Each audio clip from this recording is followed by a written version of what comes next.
Okay, so I think now we've given you a sort of scattershot historical overview, indicating, I think, a few points where we're going to add some more of our own thoughts. But I think now we're both going to read a little bit from our own research around the Panthers and what kind of thinking it has provoked in each of us. I know that in Italy you are used to listening for long periods of time, but I'll try not to go on too long. So I'll try to go for 25 minutes at the most, and Dave is going to keep me to that. Hopefully it'll be a little bit shorter than that, and then we'll switch. So just as a kind of review of like some of the key aspects of the Panthers that we want to make sure don't get lost. You might break them into these three. This is one way I've been thinking about it. One is the armed self-defense, right, which we cannot extract from who the Panthers were or how they gained such an impressively quick membership, nor can we understand the repression that they faced subsequently, abstracting from this, right? So the component of armed self-defense, and then later among some thinkers like George Jackson and others, the Black Liberation Army being a later kind of instance, the notion of kind of armed conflict is on the agenda. It's on the radar with the Panthers, right? We can never take this away. So that seems to me one important component. Another key component is internationalism, by which I mean a few things. One is that the Panthers very carefully constructed relationships with revolutionary groups abroad, revolutionary states, Mao's China, Fidel's Cuba being two key ones. Cleaver going to Algeria, post-revolutionary Algeria was another. And of course Vietnam was very important given the US's war there and the mass anti-war movement in the United States that had emerged by the mid-60s. The Panthers frequently sent letters of greetings and congratulations to revolutionaries abroad. You can find a letter from Kim Il-sung in Korea responding to the Panthers having sent him a happy birthday card in the archives. So they were very keen on kind of developing these international relationships with revolutionaries abroad. But they also were focused on the notion of alliances and articulation of different organizations within the United States. So one, there's a few different ways that you can see this happening. One was through Eldridge Cleaver's connections to the mostly white student New Left and his candidacy for the Peace and Freedom Party. They had been cultivating in the Bay Area strong connections to radicals around the University of California, Berkeley. This was sort of is now seen, through the eyes of like the hippie generation, which was a bit later. But throughout the late 60s, the Panthers were cultivating these relationships. And in Chicago in particular, Fred Hampton, who Dave had mentioned, was murdered by the police in collaboration with COINTELPRO in Chicago. In Chicago, there was something called the Rainbow Coalition that Fred Hampton had helped to organize, which was a citywide collaboration between the Black Panther Party, the Young Lords Party, which was a Puerto Rican American organization, as well as a group called the Young Patriots, who were from Appalachia, mostly white, European-descended Americans, who had been migrants from the mountain region of Appalachia to Chicago.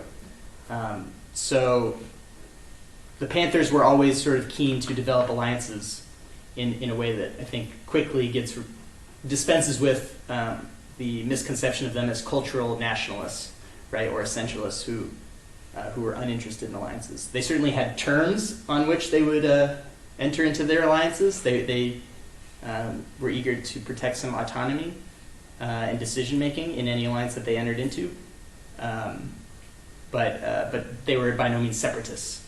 So this is something I think that's key to keep in mind about the Panthers. And then the third, which I'll talk about now, is their community programs, which included most famously the Breakfast for Children program, in which they fed children for free. Basically, young people could come to church basements or different institutions where the Panthers had set up a kitchen, and they could get free breakfast. And in poor communities in the United States, especially black communities and urban centers in the United States, in the late 60s, this was not something that was offered by the state, by the federal government at that time. It's not offered by state governments. It was something that the Panthers saw as a key component to building a broader base of solidarity, and I'll talk about this more. In addition, though, to the Breakfast for Children program, they had medical clinics. They had free medical clinics. As you know, medical care in the United States is privatized and is expensive. So these free medical clinics that set up separately from kind of the hierarchy of medicine in the United States, sought to democratize medical knowledge at a local level. These were also a key component of their serving the people programs. They also provided bus transport to prisons for people who had incarcerated relatives. They provided transportation for senior citizens. So they had a whole array of community-based programs, right? Okay, so these three components, armed self-defense, internationalism, and the community programs, I think these are dimensions through which we can try to think about the Panthers. I'm going to focus a bit on this third one, and do so through kind of responding to a criticism of the Panthers that has been circulating with regard to these programs. So the Black Panther Party's relationship to the state comes into play here.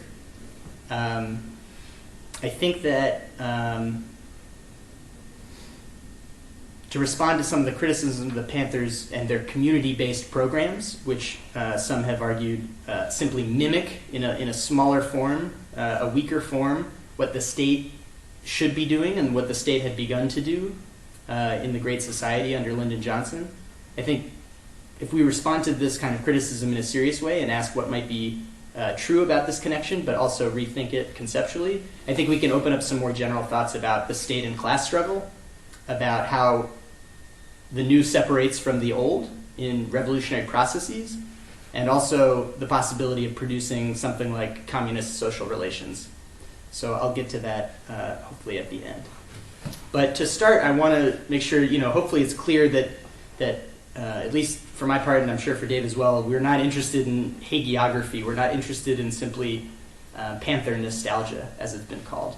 At the same time, there is a new generation of critics of the Panthers who are keen to sort of score points by, in contemporary political debates about, in the United States, the Democratic Socialists of America is a rising formation on the left. There are certainly debates that crisscross the DSA and electoral strategies and base building strategies that refer to the Panthers. We think that I think that there's some of these criticisms use the Panthers as a punchline, right? So I think that this has to be dealt with. One of the most sophisticated critics in this regard is a political scientist named Cedric Johnson, who I'll use as a sort of foil for a little bit of this. So he, for example, argues that the contemporary left in the United States, but perhaps also internationally, I don't know, but the contemporary left's nostalgia for the Black Panther Party imagines that there were these communities and practices underway in the party that were completely exterior to and completely antagonistic to the state, right? That these were completely self-organized, self-managed, autonomous activities, right? So Johnson insists that, on the contrary, movements for Black power have long been very cozy with the state, have been influenced by state programs and rhetoric, and encouraged by social scientists, philanthropists, politicians, many of whom were involved in President Johnson's War on Poverty and Great Society programs. So just a little background on what those are. The Great Society was Lyndon Johnson's series of federal welfare programs, which, as I mentioned, was launched in 1964, and it constituted the greatest federal investment working class reproduction since the New Deal of the 1930s. The war on poverty was a subset of this. The Great Society also included what publicly financed healthcare we do have, Medicare and Medicaid. But the war on poverty focused on job training, as well as this sort of seemingly heretical program called community action, where the federal government would make grants available for local constituencies to apply for, and then use in a way that looked basically like financing their activism, financing their ability to organize and make demands upon local city and state governments. In education, healthcare, housing, nutrition, transportation, right? So Cedric Johnson argues that this was great society statecraft, right? This was something that was hatched by a series of technocrats, a series of advisors to President Johnson and administrators. And this actually shaped the expressions of empowerment that groups like the Panthers engaged in during the late 60s. For Johnson, the history of the Panthers cannot be understood as a simple narrative of repression and co-optation, right? Where you have the brutal FBI and police who kill and jail Black Panther members, which, of course, we've seen how this took place in multiple instances. For Johnson, it's not enough to say that you have this brutality and repression, and then you also have these sort of state managers who are corralling those who are left to work for the state, right? To enter into the state. Because later in the 70s, we see this turn to electoralism. We see this turn to the notion that the Panthers can share in power in Oakland, right? That they can enter into the state and work within it. So for Johnson, this is not a helpful distinction, right? And I think that in some ways he's correct, but the way that his analysis unfolds, I think, is limited, right? For my part, when I'm thinking about social and historical analysis, this has to entail not only the revelation of empirical facts, but it also requires the production and experimentation with theory that accurately grasps the processes and relationships and transformations, right? And here, this is where I think Cedric Johnson's argument falls short, because he fails to theorize the state's relationship to classes and struggle. He's unable to account for the impact of social struggles during the 1950s, which we talked about earlier, on the resulting U.S. capitalist state, right? And I think, in turn, then, he fails to understand how something like a new season of social movements in the late 60s then emerged, indeed on the basis of many of the resources that were provided by the state itself. Okay, so one kind of way that I see Johnson framing his criticism of the Panthers as being, I'll just refer in short term, cozy with the state, right, not autonomous, is through talking about participants in the Panthers' biographies. I think Nikos Poulantzas, the great political sociologist and Marxist theorist of politics, had suggested something that we can take here, that we can bring here, when he was criticizing Ralph Miliband and C. Wright Mills, when he was talking about a largely descriptive criticism, right, that proceeded by way of anecdotal allusion and a sociology of interpersonal relationships. This is something that is has much more in common with Max Weber's work than Karl Marx. It understands classes as reducible to interpersonal relations, right? In this conception, the state is the sum of interpersonal relationships of members of discrete groups, and relations between classes are like relations between individuals in and outside the state. Okay, so criticisms like Johnson's assertion that the Panthers were inherently limited on the basis of the biography cannot account conceptually for the manner in which the social movement organization emerged.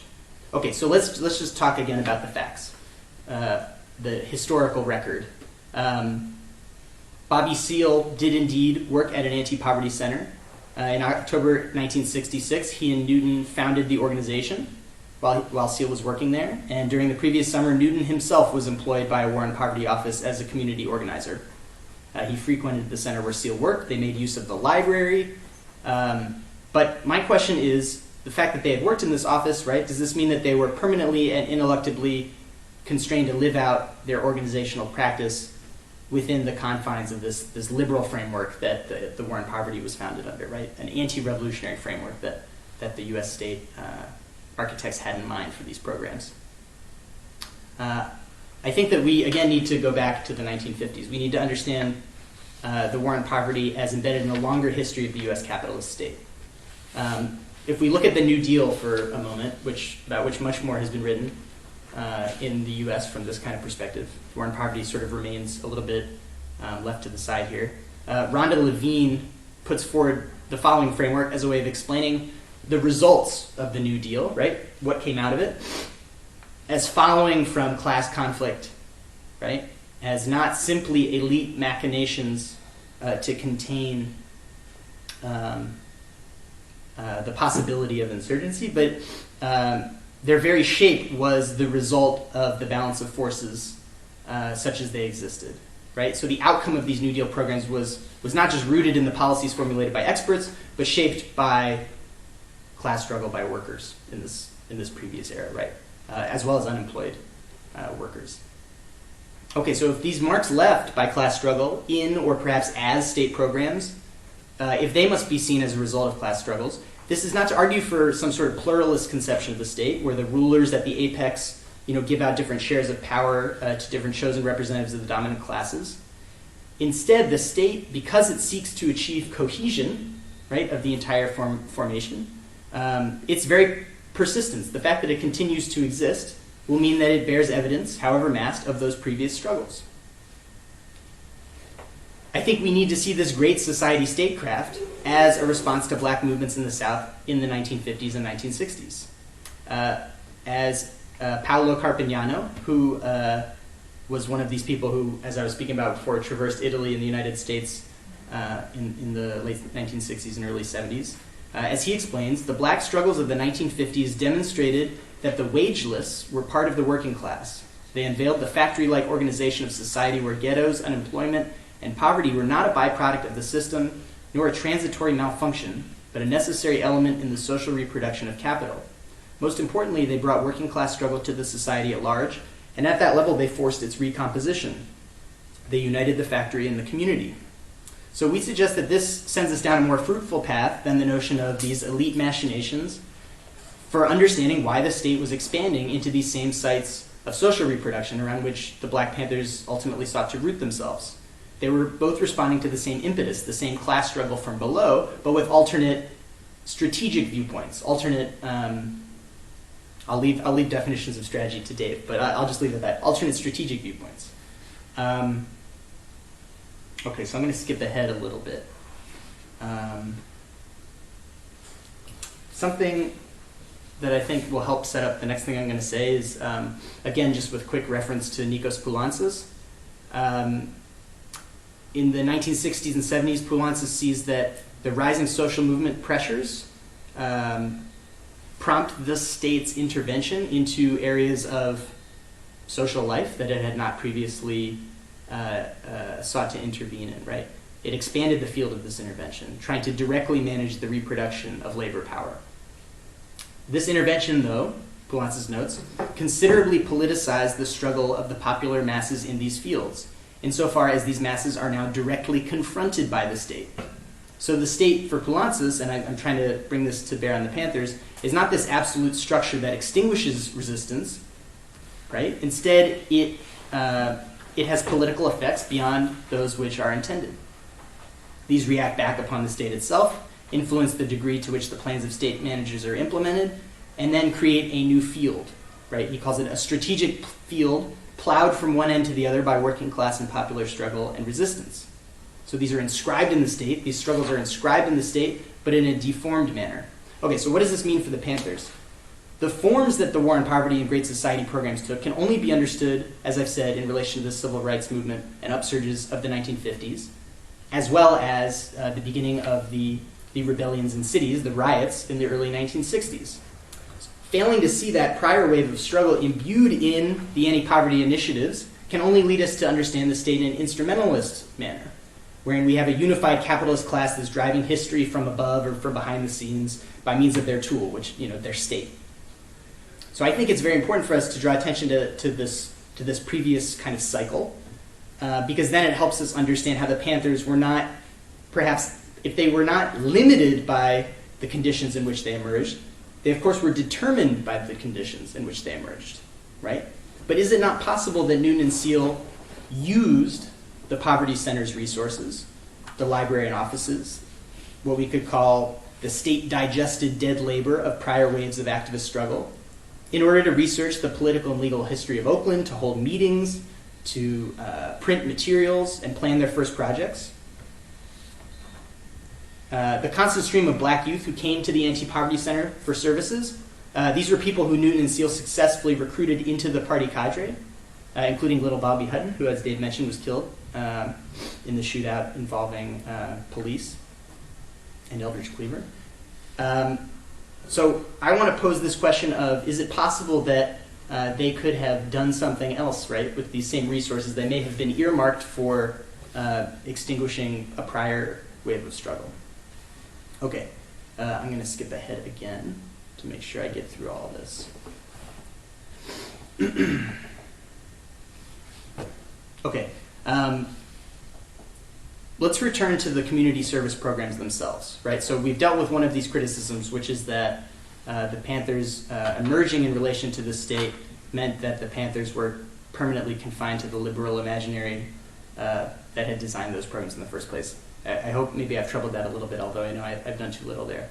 But if we return to the programs themselves, right, what they call their survival programs, and we reflect on the problem of an anti-capitalist revolution, which the Panthers were for sure invested in. Another criticism of the Panthers often emerges here, that these community-focused efforts were just small-scale reproductions of community services that the state itself should perform. I'm going to sort of skip those and jump to how the Panthers themselves thought about these programs, how they saw them as survival pending revolution programs, right? Components of a revolutionary process.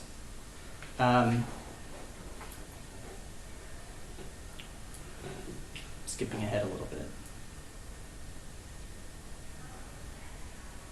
So the two Black Panther theorists who focused the most on sort of elaborating the significance of the survival programs were Huey P. Newton, who we've spoken about a good deal, as well as George Jackson, who, as I mentioned, was never out of prison and part of the Panthers. He was a sort of honorary comrade inside prison. He did incredible work organizing prisoners, holding political education classes. He was an autodidact, got access to revolutionary literature in prison, and wrote a series of letters and essays that were ultimately published to great kind of literary acclaim. Jean Genet wrote the introduction to his first book, if you're familiar with him.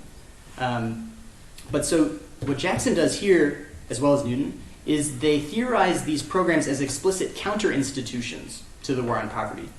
They're not just saving lives, but also building what they call the infrastructure that would be required in order to successfully replace the functions of the U.S. capitalist state. How do we assess the extent to which these things could be considered revolutionary? I'll turn to a quote from Jackson. At some point in the development of the overall struggle, revolutionary culture will have to become totally independent of the old enemy culture, in keeping with Shea's theory of molding the new society around the struggle against the old. We will start from the beginning to build our own infrastructure in every possible area: people's stores, hospitals, banks, buses, army. This dual power, this building of political infrastructure and the military, which is important for Jackson, is succinctly stated by Huey Newton, and then he has a long quote from Huey Newton, right? So it's clear here that Jackson is taking inspiration from Mao. We shouldn't forget that Mao was himself operating and writing in a completely different context in China in the 20s and 30s. A lot of the texts that they were reading come from that era. So we should remember that theory should not be kind of simply extracted from a particular historical context, as Mao would not have wanted either. But nevertheless, a quote that they often return to from an essay called "Why is it that red political power can exist in China?" is, Mao asks, and Jackson is reading this, whether it's possible for people's political power in small areas to last, this depends on whether the nationwide revolutionary situation continues to develop. Right? If it does not continue to develop, this nationwide revolutionary situation, but stagnates, then it will be impossible for the small red areas to last long. Right? And he goes on to kind of assess the conjuncture in China. So the Panther programs were unfolding within a context of general upheaval. We haven't said enough about this. But again, the cities were burning, right? There were wide-scale rebellions in the cities across the U.S., north and south. And you also have the emergence of a massive anti-war student movement, the Students for Democratic Society, who by this time were turning to Lenin, Mao, and Che, who were declaring themselves a Marxist organization. Right? And we also have, of course, anti-colonial revolutions in the global south embracing Marxism and developing connections to many of these organizations. So we can see how these survival programs could have been a component in a larger revolutionary movement, right? They were never conceptualized as revolutionary in and of themselves, but as a component of a larger process. So I'll conclude just by saying briefly how the Black Panther Party's practice also poses a problem for how we understand the relationship between autonomy and self-organization on the one hand, and state institutions on the other, in something like a revolutionary process. So to be blunt, I think we can dispense with a topological metaphor of being outside of the state. And I think, indeed, we should talk about the production and reproduction of social relations. Provisionally, we could define social relations, reproduction, and production as capitalist if they contribute to the division of labor into manual and intellectual, if they contribute to the maintenance or reinforcement of boundaries of private property, and we could go on. Relations could perhaps be tentatively defined as communist if they contribute to the overcoming of the division of labor into manual and intellectual, if they contribute to the destruction of barriers to universal use and appropriation of erstwhile privatized goods and services, and if they contribute to the production of a commons that is not market-mediated nor monopolized by any public agency. Right? So social relations are the fabric of social power. In other traditions, we might call this, maybe these are closer to some of the Italian traditions we were referring to earlier, self-valorization, right? Valorization, the affirmation of the autonomy and creativity of living labor, etc. Okay, but nevertheless, even though I think that we might need to put aside this topological metaphor about the outsidedness of the Revolutionary Party, and I think the Panthers help us to understand this in one way, I do think there is something that the late Louis Althusser was right to remind us of in his later writings. Even if some of his interlocutors, like Poulantzas and Etienne Balibar, among them, had offered a perhaps more flexible assessment of the contemporary state at their time as a factor of influence or production or subjectivation of classes in a social formation, I do think Althusser was onto something in saying that communist practice, of course, must involve drawing lines of demarcation in order to avoid a slow slide towards something like reformism or being mired in the red tape of bureaucracy in the state, etc. So I think the invocation of outsidedness does refer to a real problem, but I don't think it solves this problem. I think instead we might need to develop a new conceptual vocabulary to try to deal with this problem. One way of thinking about this is questions of time in the state. The Panthers, as an organization, were able to endure for a stretch of time. They were able to hold together an organized force beyond the immediacy of particular events, which we've signaled, right? And they were able to elaborate a longer-term reflective judgment on an event, interrupting a given state of uncertainty. I think that this is kind of where our gaze would need to go in order to assess this. One final kind of quote that I want to bring in from Etienne Balibar's essay, State Party Transition, in which he talks about the state's need to constantly reproduce itself through the integration of working class demands and initiatives in the forms of new policies and state programs. I'm sorry, I skipped a sentence here. I guess I'll conclude by asking, on what basis do we draw this sort of line of demarcation, right? Between a potentially revolutionary practice and a substitution for state action. I think that the Panthers' criterion, that revolutionary practice must entail the reproduction of new social relations, the non-reproduction of class relations, which unfortunately we haven't been able to kind of dig into, but again, their demolition of notions of expertise in the medical clinics, their efforts to, in schools, in the school that they set up in Oakland that educated young people through the age of, I think, through high school, involved very collaborative kind of pedagogical arrangement where young people were engaged in planning the curricula and meting out discipline to their peers. Anyway, this sort of criterion of reproducing new social relations would seem to be one place from which to begin. But we cannot dispense with this notion of the state's own strategic selectivity of these things, right? And I think that the Panthers turn in 1972 to the base of operations in Oakland, and perhaps the hubris they may have had in thinking that they could take over Oakland through elections and then build a wider base of power. I think that this also, this deserves scrutiny and critique. But rather than thinking about co-optation, to get back to some of the critiques that are leveled at the Panthers, I think we should think about something like political subsumption. And I want to use this in the sense that Harry Harutunian and Massimiliano Tomba, to name only a couple of people engaged in this theory, mean it, which is that subsumption is a fundamentally uneven process characterized by multiple sites of friction. It can account for an outcome that is unexpected, right, unplanned for, such as the Panthers. Right? It can allow for this notion of subjectivation that also can happen on the basis of state activities that themselves are previous recuperations of class struggle, right? So I think that hopefully this has been, I know that this has been a bit all over the place, but I hope that that bringing attention to these notions of composing and reproducing social relations, when we think about the relationship between social movements and the state, I think that this is where we need to go rather than ideas about biographical availability to struggle or about coziness with the state in terms of influencing ideology. Okay, so I'm going to turn it to Dave to share some notes of his own research.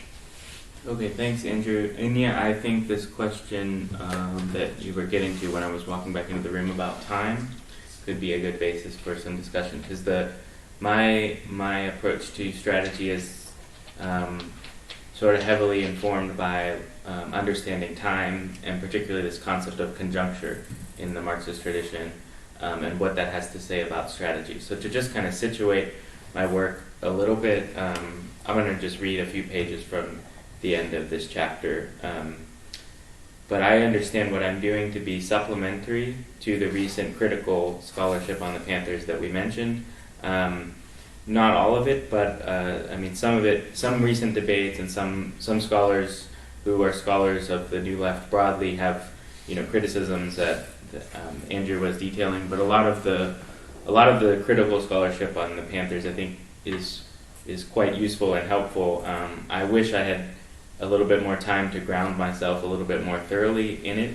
In the earlier part of the chapter, I kind of lay out different threads within the scholarship, which are a little in the weeds for kind of a broad discussion like this. But I get my approach to the Panthers is kind of taking a different disciplinary angle. So within political philosophy, not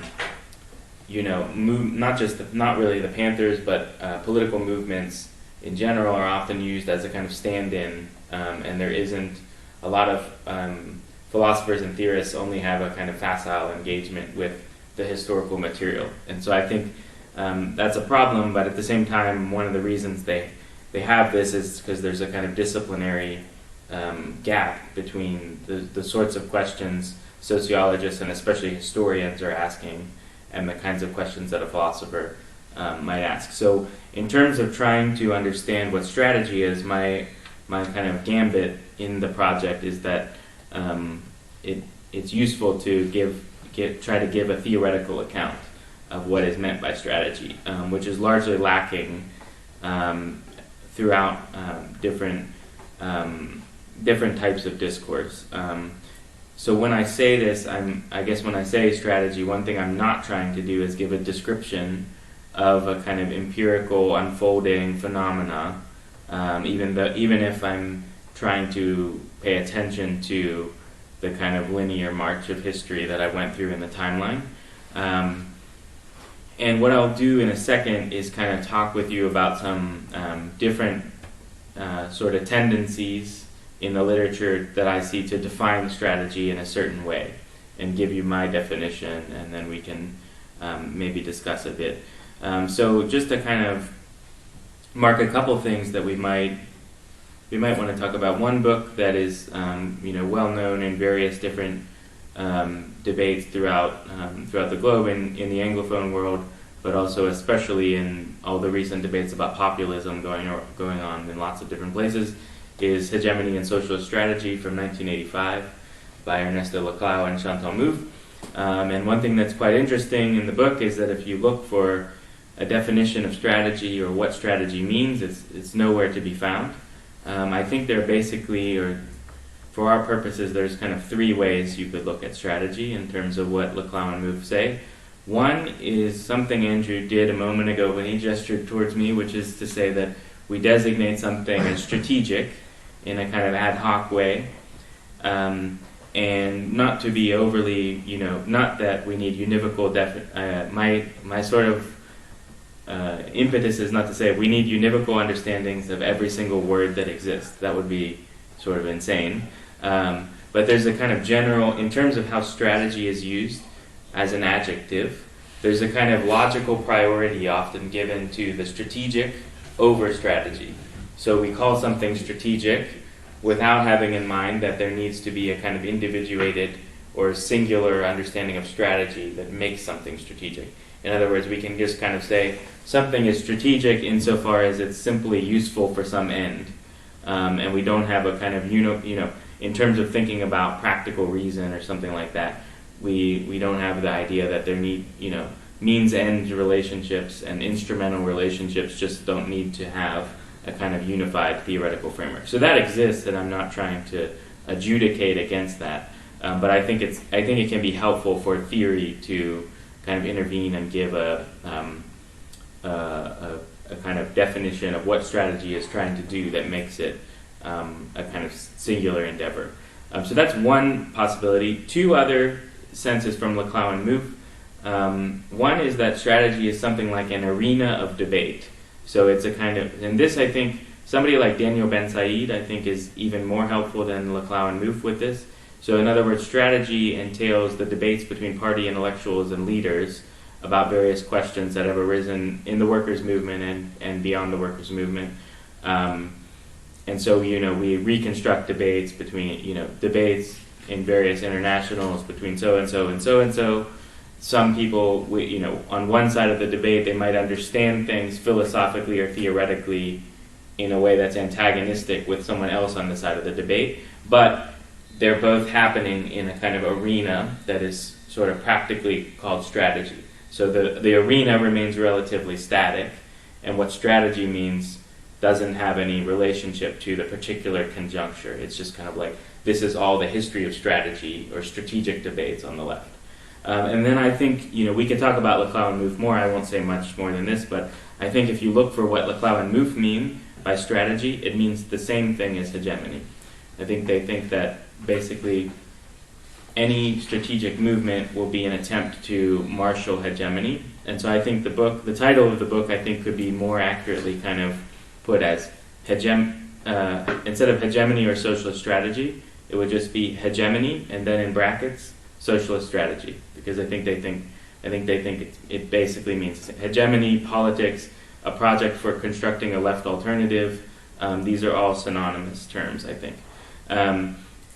There's also a long history of strategy in military history and in military theory.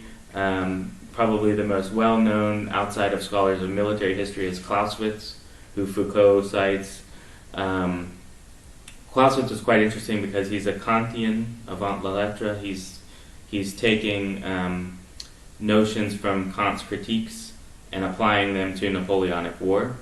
And so if you're a theorist who doesn't want to accept sort of the Kantian view of the world, then some distance from Clausewitz might be helpful. And this is sort of where I enter in. I'm interested in kind of thinking strategy in relationship to the concept of conjuncture, and articulating kind of an account of strategy that can account for the conjuncture understood as many times bound together. So within any one moment, there's an intersection or a conflict of many times. And I think this is a helpful way to start. And sort of as a heuristic framework, I guess what I would, to enter into some kind of possible definitions, I'll give you what my definition, my kind of initial definition of strategy, an attempt to kind of explain it a little bit more. I'll give you the definition, and then I'll give you some kind of candidates for other definitions, and how I see the one way that's really helpful to think about it is if you understand strategy as a kind of intervention into a situation. So in more, in Marxist jargon, you would say an intervention into a conjuncture, but you could also kind of just say a kind of nexus between intervention and context. And strategy is attempting to bridge them. And I think people, if you want to extract a definition, I think they tend to lean more towards either the specific intervention that's made or towards the way that strategy is kind of mobilizing something from the context. And different definitions, I think you can work out a couple different definitions in this framework. So I'll talk about those in a minute. My definition, the one that I'm kind of working with in the project, is that strategy should be understood as the anticipation of an encounter which would modify, abolish, or otherwise alter the relations that are constituting its conjuncture that's making it up. So in other words, a situation is constituted by a set of relations, and strategy is attempting to anticipate some kind of encounter which will cause a change in those relations. So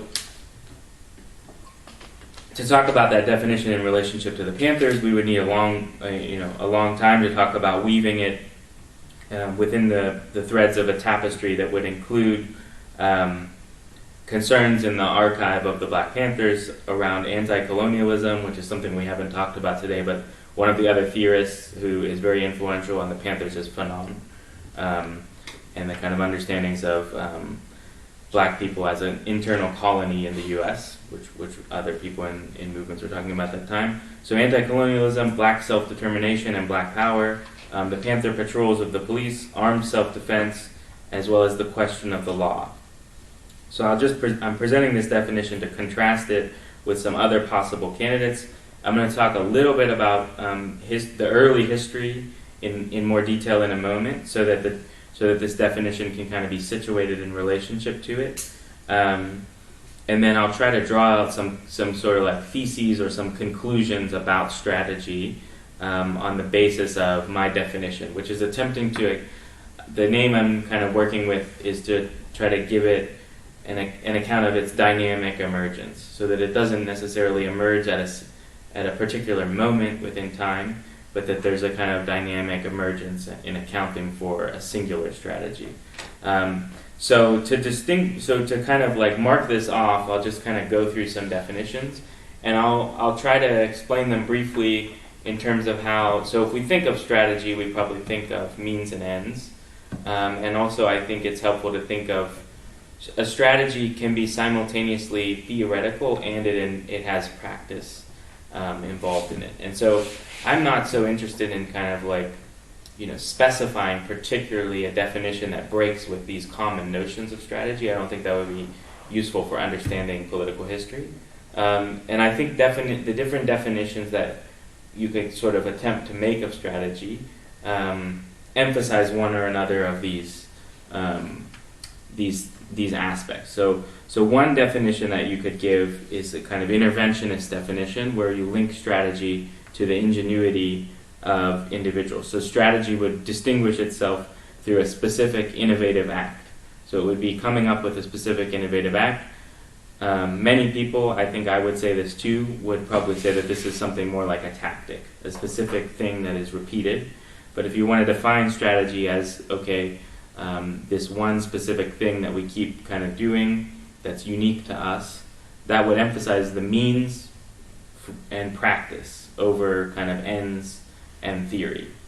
Another kind of interventionist definition would be the opposite. So it would be to say that we're not doing anything unique, but we're kind of mobilizing and distilling various resources in order to try to occupy a specific position in a situation. And we similarly distinguish ourselves by mobilizing the same thing. So it's not unique to us, it's not ingenuity of us, but this would instead of means, it would be more talking about ends, and it would have a more theoretical approach. On the other side of things, you could say that you could kind of link, instead of focusing on the act of intervening, as those two do, you could kind of focus on the way that the contextualized situation. And a lot of historians, I would say the next one I'm about to say, a lot of historians have this view. And partly it's due to the disciplinary work of historians and contextualizing. But you would say it would be like contextualizing with a political trend or theme. So to say strategy entails the overarching approach towards a set of activities with the scope of solidifying a broad position within a political milieu. So in other words, you could say something like, there are various black power theories and practices in the air at the time, and the Panthers are kind of taking a specific version of a black power, or they're black power plus Lenin and Mao. And they're just kind of like, this is a theme that is in the broader context, and the Panthers are doing that. So that would emphasize ends and theory. And then this one I would say is more, this one is often a kind of political organizations, I think, often have this understanding of strategy that's operative. It's also contextualist, but it kind of operates through the idea of a programmatic ideology, where strategy would be understood as the search for and experimentation with ends in order to actualize ends that are, for means, in order to actualize ends that are stipulated by the ideology. So in other words, we would say a group comes together and we have these ideas that stipulate certain ends or goals, and strategy is just trying to figure out which means to achieve those goals. So in this, strategy would be kind of submitted to ideology. And then you could kind of finally try to bridge the two together and say something that is close to my definition, but I'm slightly at odds with it, I think, is to say something like an orientation, a definition that is an orientation, where instead of focusing on means or ends more, and instead of focusing on theory or practice, you try to define strategy as the interaction between all of those different things and orient it towards a certain political vision. So it's close to the one about, like, okay, we have a political ideology that's our vision for society or our partial vision for society. It's close to that one, but we have a looser relationship between, we don't have stipulated ends in mind. So it's maybe the difference between, the programmatic ideology might be a slightly more utopian one, and this one might be a more critical of utopia version. So we leave the ends open, like we talk about, or you want to talk about like the Frankfurt School and Bloch, like Ernst Bloch and Adorno talking about utopia as determinate negation rather than utopia as a constructed vision. Okay, so okay,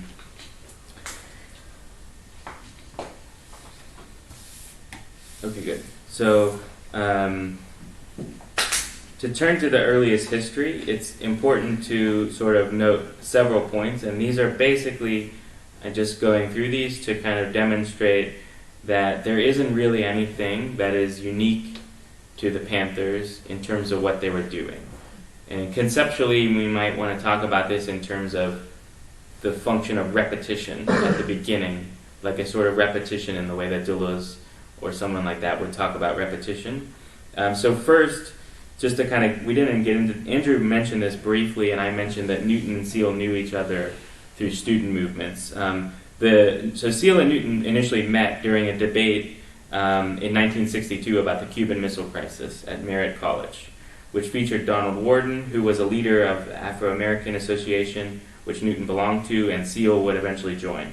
The Newton was already familiar with approaches that were critical to the United States at that time, and him and Searle, according to them, debated over justice concerning the U.S. policy towards Cuba, as well as a sociological analysis of the black bourgeoisie.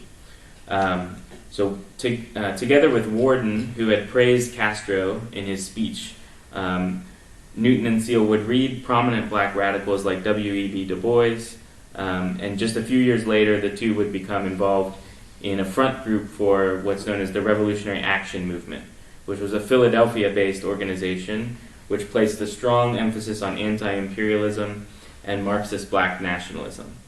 So in addition to Robert F. Williams, who Andrew and I had mentioned earlier, whose writings were central to the Revolutionary Action Movement, Newton and Seale during this time read Fanon, Mao, and Che as part of their involvement. This is prior to the Panthers. The second, at the same time, Newton and Seale became interested in challenging police brutality in the Oakland area. And they were frustrated with the kind of theoreticist tendencies of the Revolutionary Action Movement and their focus on kind of campus politics rather than the broader community. So they participated in protests that were led by some other grassroots organizers, such as Mark Comfort and Curtis Lee Baker, who would help make a name for themselves, Comfort and Baker, with a military style of black berets, black outfits and berets in early 1966, which is the Panther uniform. Comfort also organized citizen patrols of police in order to document incidents. And this was something that was happening not just in Oakland. Andrew mentioned the Watts riots. In the wake of the Watts riots, you also had citizens patrolling the police. And in the wake of several of these other riots in urban centers, you had sort of autonomous citizens patrolling the police. So in early 1966, Newton and Seale happened to come upon a policeman who was pushing around a black man for no apparent reason. After this man was arrested, they went to the station and bailed him out using the money from the Revolutionary Action Movement account. Newton would try to, quickly after this, would try to have the group organize a rally on Malcolm X's birthday, hoping to carry loaded guns and appeal to community members. But the proposal was rejected by the group, and Newton and Seale would kind of break with the group. This was kind of their break with the group. So I mention these things to say that a number of signal distinguishing factors of the Black Panther Party, in addition to the logo and the imagery of the Black Panther, which comes from other movements at the time, the idea being that the Black Panther is a vicious creature, but it won't attack first. It will only attack in self-defense. As well as the military style uniforms, notions of self-defense, understanding black people as forming an internal colony within the United States. None of these details are too surprising, as it is the Panthers' particular practice and appropriation of these and other trends which help distinguish them.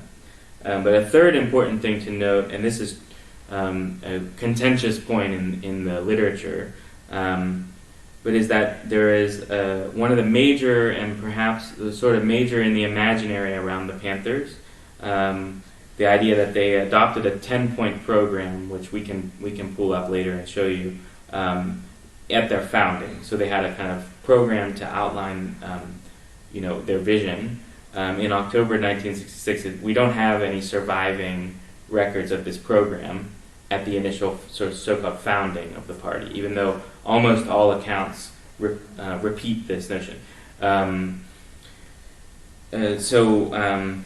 We know that Seale and Newton patrolled the police in late 66 and early 67, but the earliest surviving record of this program is from April, and then in the newspaper in May of 67, which is after that protest in Sacramento where they charged. So it's nevertheless true, and I'm coming to the kind of theory here. It's nevertheless true that the Panthers were consolidated as a party during the period of late 66 and early 67. Bloom and Martin summarized these days sort of succinctly. So over the course of several months patrolling the police, this is a quote, Newton and Seale gained a small following. Bobby got Huey a job at the War on Poverty youth program where he worked, and the two used a portion of their paychecks to rent an office on Grove Street and 56th in North Oakland near the Merritt College. In early 1967, the Black Panther Party for Self-Defense had only a handful of members. So early 67, this is within the first 4 or 5 months, only a handful of members. The organization received almost no coverage from the press and was only known by those whom the party had direct contact or word of mouth. The one detail which does distinguish uniquely the Panthers is that they patrolled the police, not only patrolled the police, but they patrolled the police with loaded guns. This is massively important, not because it's a novel extension of the practice of self-defense, but because Newton's route to this innovation was a careful analysis of California state law. So in addition to the loaded guns, which were legally allowed to be kept in moving vehicles, the patrols also featured a law book where Newton and other Panthers could quote to the police officers the law. And there are all these sort of accounts of embarrassing the police officers because Newton knew the law much better than the police actually knew the law. So he would kind of confront the police officers and say, like, you're not, this isn't legal, and give the person an account of their rights. So this is why they were trying to outlaw, they were trying to basically cut them at the knees. So having recalled these early details, we can return to this definition of strategy as anticipation of an encounter which modifies, abolishes, or otherwise alters its particular situation. My proposal is that beyond simply an emphasis on means and or ends, strategy names the reciprocal interaction of theory and practice, requiring both some account of how the relations acting on a situation can be changed, as well as the attempt to bring this about, attending to the question of whether or not the relations have indeed been changed, as well as whether or not the analysis of the situation was correct. So as I've been noting, many of the distinguishing practices are not unique to the party. On the one hand, this is simply a sort of mundane reality of careful historical study. On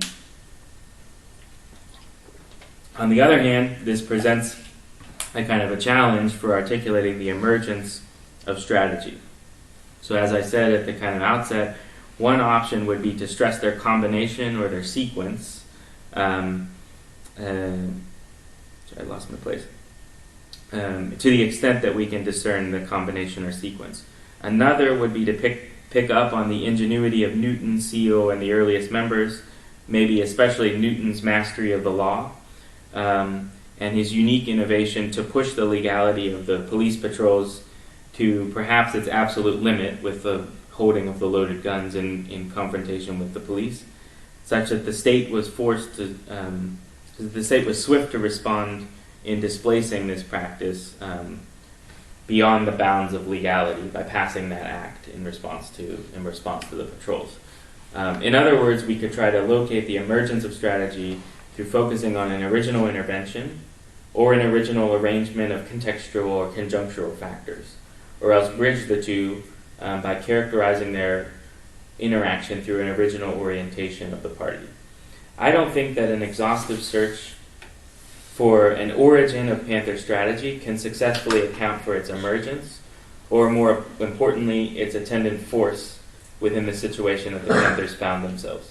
Instead of isolating one of the elements over others, which is perhaps why the program has been so important, there's a kind of mythology around the 10-point program as the founding charter of the party, perhaps why it's so important to the imaginary. I think that the definition that I'm suggesting can capture the dynamic emergence of Black Panther strategy throughout 1966 and early 1967, up to the aftermath of the Mumford Act. So strategy is best understood as the anticipation of an encounter which modifies, abolishes, or otherwise alters the relations that constitute its particular situation. We can understand the various elements that are circulating as traversed by both theory and practice, and the task in accounting for them as factors, as contributing factors to Panther strategy, concerns not merely their static combination and mobilization towards certain ends, but simultaneously the questions of how theory and practice contribute to understanding a set of relations, whether and how these relations have changed, and finally to what extent the understanding was correct.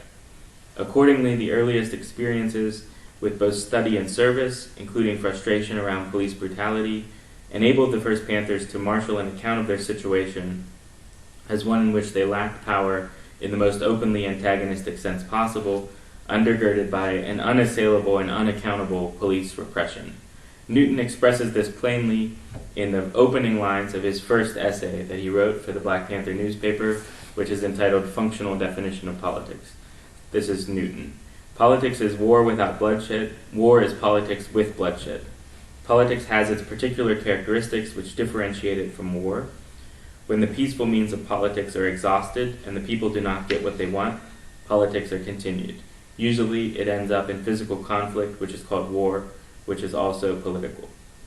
This opening statement, however, which clearly draws on Mao and suggests a permeability between war and political power, which would only become exacerbated in the months and years afterwards, is not an opening theoretical salvo from the party, which would further be tested in practice. Rather, it's best read as a statement resulting from the reciprocal interaction of theory and practice in the dynamic emergence of Black Panther's strategy. The same holds for the 10-point program.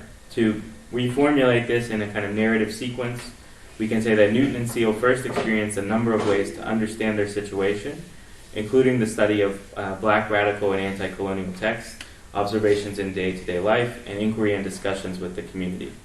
Through actions in the community, especially patrolling the police, they deepened their understanding as they came to see what they could do and how others would react, both other community members and police and state actors. These actions and understandings reached a watershed moment in the showdown at the Sacramento State Capitol on May 2nd, 1967. The result would be this analysis that Newton began to sketch in a functional definition of politics, as well as a series of other essays, as well as the promulgation of the 10-point program. The Panthers would then become a nationwide phenomenon, deepening their analysis and organizational scope. So I'll just sketch some implications. I'm probably right up over the time I wanted to be at, but I'll just give them and we can talk more at lunch about some implications. So the definition, the dynamic emergence, there's, I think I have 3 or 4, and I'll give them to you in its kind of dogmatic fashion as theses. So the first one is that we cannot neatly register the precise unfolding of strategy in a linear procession. So to put the point even more dogmatically, we can say that there are no moments of strategy, only encounters. The second and third points try to give a sense for how the first definition of strategy needs to be modified once an encounter has taken hold. So we can say that it's a preliminary sketch first and is sort of abstract relative to the strategy. So so it's not intrinsically, I'm not trying to make a point about intrinsic abstraction or anything like that, but just in relation to explaining the particular strategy. So in the absence of an encounter, strategy is only abstract, while beyond the encounter, strategy now has some opportunities to continue acting on its situation. Third, we can say something about tactics in relationship to strategy. So one of the things that I'm sort of suggesting is that instead of kind of identifying strategy theoretically and then instantiating tactics, which is how the old military imagination, it's not really how, it's still somewhat how current military imaginaries function, but a lot of military theory is like imbued to Deleuze and Guattari and rhizomes in current warfare. So this would be a more instrumentalist idea, that you have strategy and then you have tactics. In my definition, I would say that the emergence of a strategy is simultaneously tactical. So in order to sort of tactics still attempt to kind of instantiate the strategy, but there's no, first we have strategy and then we have tactics. There's kind of, we have them simultaneously, and then we have the emergence of the strategy in the situation.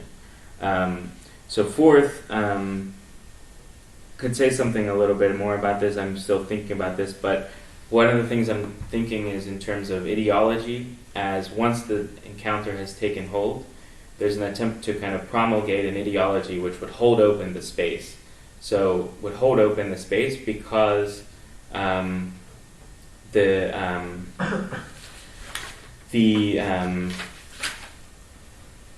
space is entirely occupied.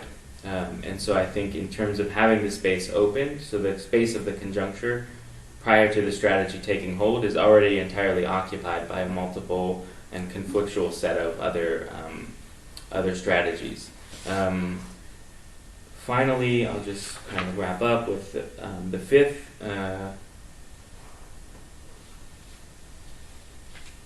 Is that, and this is a big one,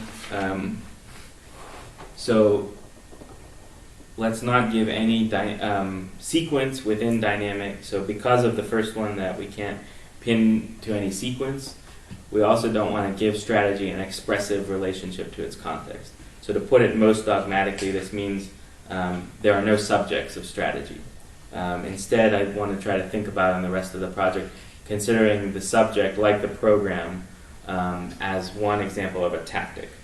Okay, so hopefully this gives you some sense of where the project is. Like I said, we didn't have time to go into it much, but I try to weave these definitions that I gave at the outset of orientationist and interventionist and contextualist with examples in relationship to the actual literature on the Panthers, but I can talk about that in the questions. So, okay, thanks. Gracias.